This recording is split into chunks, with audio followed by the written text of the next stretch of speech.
Deputy Murphy. Deputy Shanahan. Minister, it must be a long time that the governance of a public body has been called into question for such a period of time, and that so many questions have come to be asked and have yet to be answered. And one of the main questions I have is what drove the derogation of trust and the need to conceal the spending of public monies?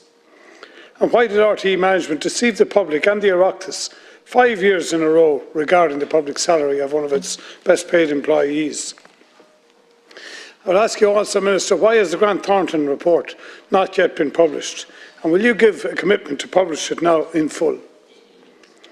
And will Government also give a commitment to the publishing of the 2 further reviews that you have announced today, including any reports emanating from the work of the proposed forensic accountant to be appointed? Minister, many questions around the present pay structures in RTE, and I understand that RTE managers have their own very powerful management association made up of more than 300 personnel in RTE. This helps this grouping to negotiate and conclude pay deals for their own grade structures. I'd ask you, what efforts will the Government be making to look into these dealings in terms of the overall reviews that you have announced?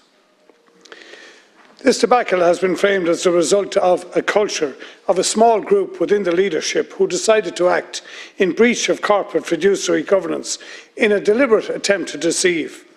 And to what purpose, Minister? Can I remind you of the Latin phrase, Minister, cui bono? Who benefits? Was the purpose solely to retain the services of Ryan Tubridy, or could it also have been about perhaps concealing the spending of state monies to provide freebies, junkets and entitlements to cosseted staff? Was there an entitlement culture within the senior leadership in RTE, Minister? Perhaps also an accommodative financial oversight perspective that was happy not to look too deeply or too intently? I will begin with the talent question, Minister.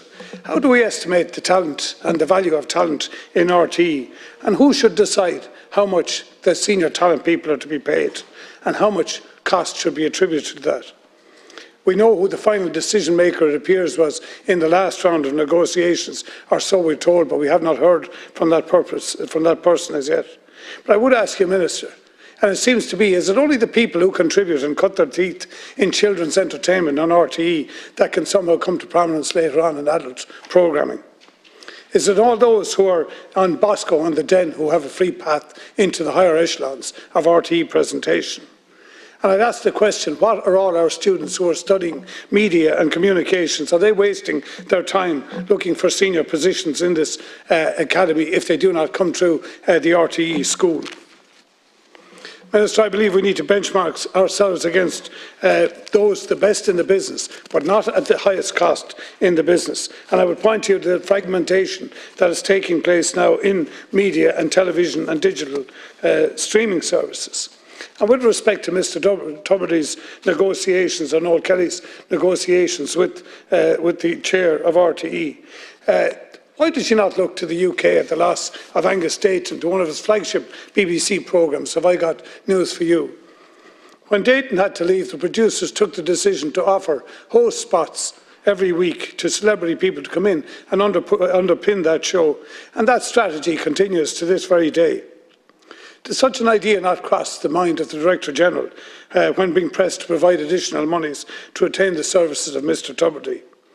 Is it only in the private sector, Minister, can I ask you, where companies make strategic financial decisions based on cost and value metrics? Minister, RTE has had a mission promulgated around the dedication to truth, yet it is only those with monies who can afford to advertise.